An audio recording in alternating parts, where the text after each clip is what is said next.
وَإِيَّاكَ نَسْتَعِينُ، اور پھر اسی حسر کے ساتھ کہا اور اے اللہ ہم تیری ہی عبادت کرتے ہیں اور تجھ ہی سے مدد چاہتے ہیں، استعانت بھی ہم تجھ سے ہی چاہتے ہیں۔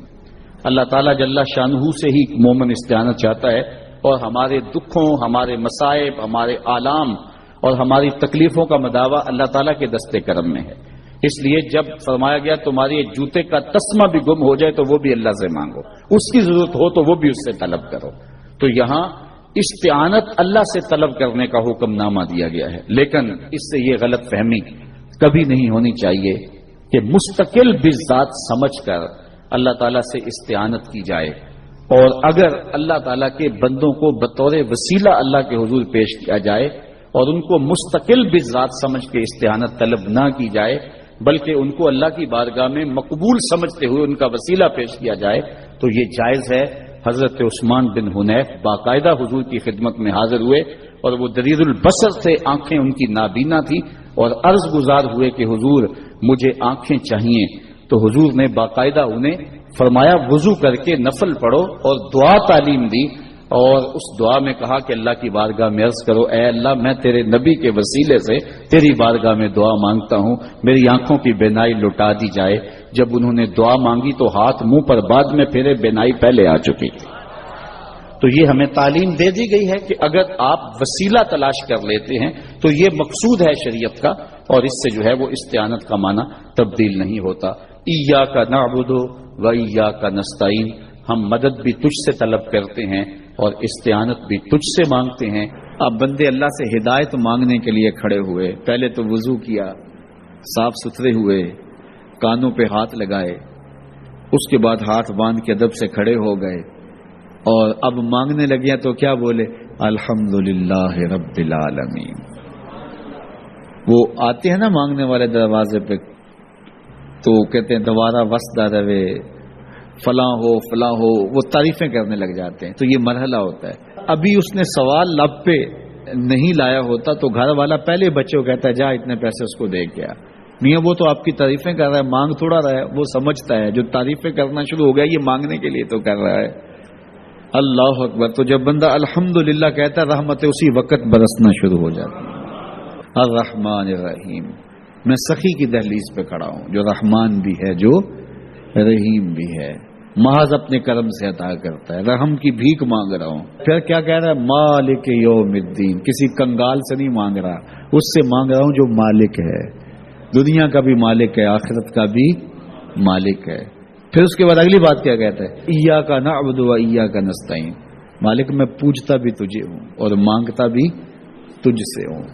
دیکھو سائل اس اعتبار سے بھی دو طرح کے ہوتے ہیں، ایک سائل ہوتا ہے جو بائی پاس پہ اترتا ہے، ایک ایک گھر کے سامنے جاتا ہے، یہی طریقہ صحیح مانگنے کا، لیکن جاتا ہے ایک ایک گھر کے سامنے ہے، تعریفیں کرتا ہے، اور مالک خانہ کو پتا ہوتا ہے کہ یہ ہمسایہ سے بھی مانگ کے آیا ہے، میرے گھر سے بھی مانگ رہا ہے، اگلے گھر سے بھی مانگنا ہے، تو وہ اسے تھوڑا سا آٹا دے دیتا ہے، 1 روپیہ دے دیتا ہے، اس کو پتا ہے اس نے پورا گاؤں مانگنا ہے، آدھا گاؤں مانگ آیا ہے، آدھا گاؤں اس نے ابھی مانگنا ہے، تو سارے 1 روپے دیتے ہیں۔ ایک تو سائل وہ ہے جو در در پہ جاتا ہے، اور ایک سائل بائی پاس سے اترا، وہاں سے پل عبور کیا، پھر گلی سے گزرتے ہوئے یہاں آیا، اور یہاں آ کے آپ کے ساتھ اس نے کہا کہ میں کسی در پہ نہیں گیا، آپ کے پاس آیا ہوں، اب آپ نے میری ضرورت پوری کرنی ہے، تو پھر 8 آنے 5 روپے تو نہیں دیے جائیں گے، پھر تو جو میری استطاعت ہوگی، جو آپ کی استطاعت ہوگی، اس استطاعت کے مطابق دیں گے کہ یہ سارا شہر چھوڑ کے آیا ہے، یہ کسی سے نہیں مانگتا، یہ مجھ سے ہی مانگتا ہے، تو پھر آپ اس کی ضرورت پوری کریں گے۔ اگر آپ کے بس میں ہوا تو مانگنے والا کیا کہہ رہا ہے؟ ایاک نعبد، یہ پیشانی کہیں اور نہیں جھکتی، و ایاک نستعین، یہ جھولی کسی اور چوکھٹ پہ پھیلتی نہیں۔ وہ کریم، وہ مالک رب جو تمام جہانوں کا رب ہے، میں اس کی دہلیز پہ کھڑا ہوں اور آیا سیدھا اسی کی دہلیز پہ ہوں، نہ اس سے پہلے کسی در پہ گیا ہوں نہ اس کے بعد کسی در پہ جانا ہے، تو پھر مالک بھی کرم نوازیاں اور رحمتیں اس کی جھولی میں ڈال دیتا ہے۔ اب اتنی لمبی تمہید باندھنے کے باوجود مانگا کیا؟ ذرا غور کیجئے، یہ وہ ہے جو ہم ہر روز ہر نماز کی ہر رکعت میں مانگتے ہیں، اور مانگنے کا طریقہ کتنا خوبصورت ہے، اور مانگنے والے یوں ہی مانگا کرتے ہیں۔